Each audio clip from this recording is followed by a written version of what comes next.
আজ আপনি জানবেন এমন এক অলৌকিক ঘটনা যা শুনে আপনার হৃদয়ে ঈমান জেগে উঠবে। হযরত বাইজিদ বোস্তাবী রহমাতুল্লাহ এক আধ্যাত্মিক পুরুষ, যার চরিত্রে ছিল এক আল্লাহর প্রতি অবিচল ভালোবাসা ও বিশ্বাস। তিনি এমন এক স্তরে পৌঁছেছিলেন যেখানে দুনিয়ার কোনো কিছুতেই তার মন আটকে থাকতো না। তিনি সব সময় ধ্যানস্থ থাকতেন আল্লাহর স্মরণে। একদিন তিনি গভীর ধ্যানে ছিলেন।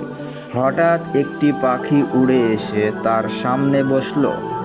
আশ্চর্যের বিষয় হলো, পাখিটি মুখে করে খাবার এনে তার পাশে রেখে দিল।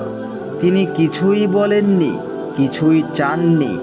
তবুও আল্লাহ তাআলা তার দরবার পূরণের জন্য একটি পাখিকে মাধ্যম বানালেন। এটাই ছিল তার নিখুঁত তাওয়াক্কুলের প্রতিদান। এই ঘটনার মধ্যে আমাদের জন্য রয়েছে এক মহান শিক্ষা।